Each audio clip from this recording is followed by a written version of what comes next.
ಪಹಲ್ಗಾಮ್ ಉಗ್ರ ದಾಳಿ ಬಳಿಕ ಪಾಕಿಸ್ತಾನದ ವಿರುದ್ಧ ಭಾರತದ ಕಠಿಣ ನಿಲುವು ಮುಂದುವರೆದಿದೆ.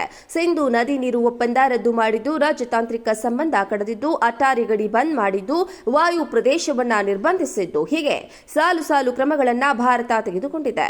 ಇಷ್ಟಕ್ಕೆ ಸುಮ್ಮನಾಗದ ಭಾರತ ಇನ್ನೂ ಮುಂದುವರೆದು ನಿನ್ನೆ ಒಂದೇ ದಿನ 3 ಕ್ರಮಗಳನ್ನ ಪಾಕಿಸ್ತಾನದ ವಿರುದ್ಧ ಕೈಗೊಂಡಿದೆ.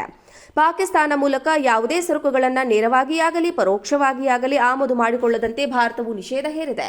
ಈ ಕ್ರಮ ಕೂಡಲೇ ಜಾರಿಯಾಗಲಿದೆ. ಅಂತಾರಾಷ್ಟ್ರೀಯ ವ್ಯಾಪಾರದ ವೇಳೆ ನಿಷೇಧಗಳಿಂದ ತಪ್ಪಿಸಿಕೊಳ್ಳಲು ಒಂದು ದೇಶದ ಮಾಲನ್ನ ಬೇರೆ ದೇಶಕ್ಕೆ ಸಾಗಿಸಿ ಆ ಮೂಲಕ ರಫ್ತು ಮಾಡುವ ಒಂದು ಕಳ್ಳತಂತ್ರ ಇದೆ. ಭಾರತ ಇಂಥದ್ದಕ್ಕೂ ಕಡಿವಾಣ ಹಾಕಿ ಪಾಕಿಸ್ತಾನದಿಂದ ಪರೋಕ್ಷವಾಗಿ ವ್ಯಾಪಾರವನ್ನು ನಿಲ್ಲಿಸಿದೆ.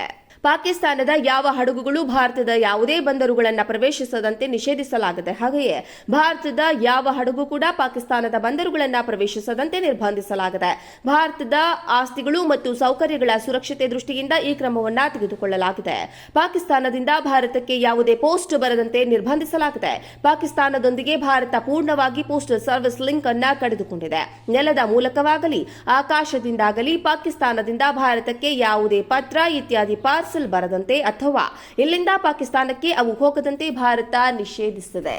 ಪಹಲ್ಗಾಮ್ ಉಗ್ರ ದಾಳಿ ಬಳಿಕ ಪಾಕಿಸ್ತಾನದ ವಿರುದ್ಧ ಭಾರತದ ಕಠಿಣ ನಿಲುವು ಮುಂದುವರೆದಿದೆ. ಸಿಂಧೂ ನದಿ ನೀರು ಒಪ್ಪಂದ ರದ್ದು ಮಾಡಿದ್ದು, ರಾಜತಾಂತ್ರಿಕ ಸಂಬಂಧ ಕಡಿದಿದ್ದು, ಅಟ್ಟಾರಿ ಗಡಿ ಬಂದ್ ಮಾಡಿದ್ದು, ವಾಯು ಪ್ರದೇಶವನ್ನ ನಿರ್ಬಂಧಿಸಿದ್ದು, ಹೀಗೆ ಸಾಲು ಸಾಲು ಕ್ರಮಗಳನ್ನ ಭಾರತ ತೆಗೆದುಕೊಂಡಿದೆ. ಇಷ್ಟಕ್ಕೆ ಸುಮ್ಮನಾಗದ ಭಾರತ ಇನ್ನೂ ಮುಂದುವರೆದು ನಿನ್ನೆ ಒಂದೇ ದಿನ 3 ಕ್ರಮಗಳನ್ನ ಪಾಕಿಸ್ತಾನದ ವಿರುದ್ಧ ಕೈಗೊಂಡಿದೆ. ಪಾಕಿಸ್ತಾನ ಮೂಲಕ ಯಾವುದೇ ಸರಕುಗಳನ್ನು ನೇರವಾಗಿಯಾಗಲಿ ಪರೋಕ್ಷವಾಗಿಯಾಗಲಿ ಆಮದು ಮಾಡಿಕೊಳ್ಳದಂತೆ ಭಾರತವು ನಿಷೇಧ ಹೇರಿದೆ. ಈ ಕ್ರಮ ಕೂಡಲೇ ಜಾರಿಯಾಗಲಿದೆ. ಅಂತಾರಾಷ್ಟ್ರೀಯ ವ್ಯಾಪಾರದ ವೇಳೆ ನಿಷೇಧಗಳಿಂದ ತಪ್ಪಿಸಿಕೊಳ್ಳಲು ಒಂದು ದೇಶದ ಮಾಲನ್ನ ಬೇರೆ ದೇಶಕ್ಕೆ ಸಾಗಿಸಿ ಆ ಮೂಲಕ ರಫ್ತು ಮಾಡುವ ಒಂದು ಕಳ್ಳತಂತ್ರ ಇದೆ.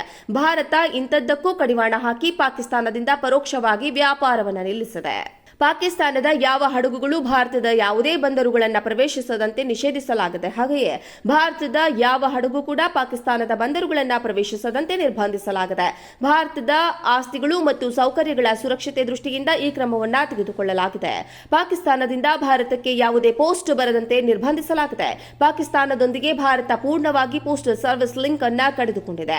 ನೆಲದ ಮೂಲಕವಾಗಲಿ ಆಕಾಶದಿಂದಾಗಲಿ ಪಾಕಿಸ್ತಾನದಿಂದ ಭಾರತಕ್ಕೆ ಯಾವುದೇ ಪತ್ರ ಇತ್ಯಾದಿ ಪಾರ್ಸಲ್ ಬರದಂತೆ ಅಥವಾ ಇಲ್ಲಿಂದ ಪಾಕಿಸ್ತಾನಕ್ಕೆ ಅವು ಹೋಗದಂತೆ ಭಾರತ ನಿಷೇಧಿಸಿದೆ. ಪಹಲ್ಗಾಮ್ ಉಗ್ರ ದಾಳಿ ಬಳಿಕ ಪಾಕಿಸ್ತಾನದ ವಿರುದ್ಧ ಭಾರತದ ಕಠಿಣ ನಿಲುವು ಮುಂದುವರೆದಿದೆ.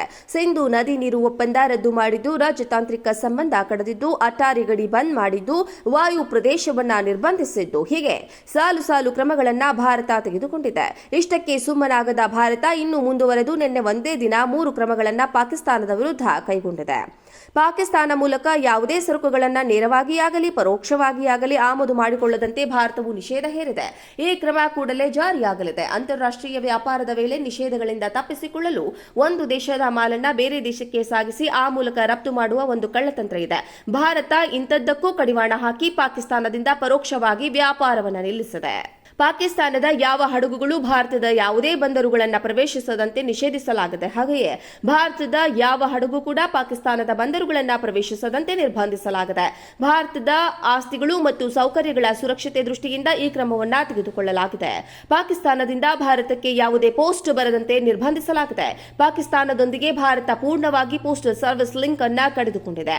ನೆಲದ ಮೂಲಕವಾಗಲಿ ಆಕಾಶದಿಂದಾಗಲಿ ಪಾಕಿಸ್ತಾನದಿಂದ ಭಾರತಕ್ಕೆ ಯಾವುದೇ ಪತ್ರ ಇತ್ಯಾದಿ ಪಾರ್ಸಲ್ ಬರದಂತೆ ಅಥವಾ ಇಲ್ಲಿಂದ ಪಾಕಿಸ್ತಾನಕ್ಕೆ ಅವು ಹೋಗದಂತೆ ಭಾರತ ನಿಷೇಧಿಸಿದೆ.